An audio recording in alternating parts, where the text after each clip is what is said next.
essaie de comparer deux quantités, savoir s'il y en a une qui est supérieure à l'autre.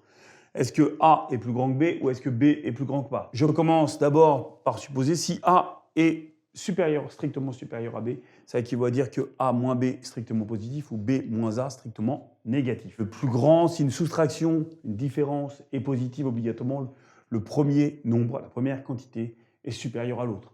Donc voilà une première technique qui est intéressante. Pour comparer deux nombres, pour savoir s'il y en a un qui est plus grand que l'autre, obligatoirement, on calcule la différence, l'un moins l'autre, et on regarde le signe de cette différence.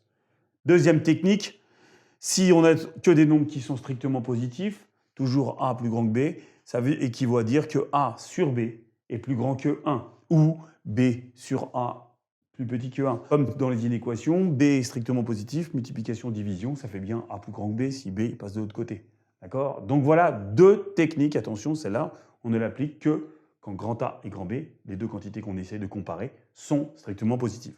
Donc j'ai pris deux nombres, 7 sixièmes et 10 neuvièmes, et on essaie de savoir s'il y en a un qui est plus grand que l'autre. Alors oui, c'est vrai, on pourrait prendre sa machine, calculer en valeur décimale, mais ça ne donne pas une preuve vraiment mathématique. Donc, on va employer les deux techniques, les deux méthodes pour savoir quel est le plus grand entre 7 sixièmes et 10 neuvièmes. Donc, on imagine, 10 neuvièmes, les nombres sont plus grands que 7 sixièmes, donc je me dis, tiens, c'est lui qui est le plus grand. Donc je vais faire 10 neuvièmes moins 7 sixièmes. A moins B ou B moins A, on ne sait pas encore qui va gagner, d'accord? Donc 10 neuvièmes moins 7 sixièmes, réduction même dénominateur, ça fait moins 3 sur 57. Moins 3 sur 57, c'est un nombre qui est négatif, donc obligatoirement le premier est le plus petit. 10 neuvièmes moins 7 sixièmes, il passe de l'autre côté, plus 7 sixièmes, ça fait bien un 10 neuvièmes inférieur, strictement inférieur à 7 sixièmes, contrairement à ce que vous pouvez penser au départ. Donc voilà une preuve qui est assez facile. On calcule la différence, on étudie le signe de la différence et on conclut. N'allez pas trop vite, faites-le bien en 3 lignes. Si on prend l'autre méthode que ce deux nombres strictement positifs, on est tranquille.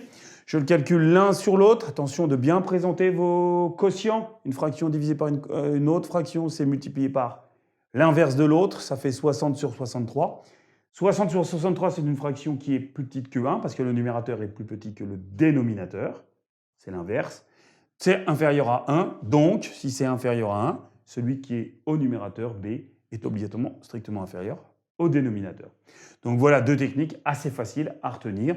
La deuxième s'applique que sur des nombres, des quantités strictement positives. Une application classique que vous allez retrouver, c'est la position relative de deux courbes. Est-ce qu'il y a une courbe qui est au-dessus ou en dessous de l'autre? Donc est-ce qu'il y a une fonction qui est supérieure ou inférieure à l'autre? Donc on veut comparer deux fonctions, deux méthodes, sachant que la première est souvent très employée. Donc on calcule f de x moins g de x. On calcule la différence. Alors, f de x dans une parenthèse moins g de x dans une parenthèse. N'oubliez pas les parenthèses, sinon vous allez faire des erreurs de signes. On enlève les parenthèses, on change les signes de ce qu'il faut. On tombe sur x carré moins x. X carré moins x, c'est une différence. Est-ce que je sais faire le signe de ça? Non. Donc, j'ai factorisé par x. Ça fait x facteur de x moins 1. Le signe de x, on s'est mis sur des R+, pour simplifier un petit peu notre exercice. C'est un nombre positif. X moins 1, fonction affine. D'accord? Elle change de signe en 1, moins plus. Ça veut dire que la différence entre f de x et g de x, elle est négative ici, positive ici. Je vous ai bien tout détaillé. Ça veut dire que f de x moins g de x est négatif. Ça veut dire que f de x est strictement inférieur à g de x. Donc la courbe de CF est en dessous de la courbe de CG. Attention, on ne dit pas que la courbe est inférieure à l'autre courbe. Il y en a une qui est au-dessus, en dessous, ce sont des dessins, alors qu'il y a une fonction qui est inférieure à une autre fonction. Attention à votre vocabulaire. Bon, les élèves disent une fonction est au-dessus de l'autre. Non, ça veut strictement rien dire. Pareil de l'autre côté, si la différence est positive, ça veut dire que f de x moins g de x est strictement positif. Donc f de x strictement supérieur à g de x. Donc la courbe représentant la fonction f est au-dessus de la courbe représentant g à partir de x égale 1. En x égale 1, la différence est égale à 0. Ça veut dire que les deux courbes sont au même endroit.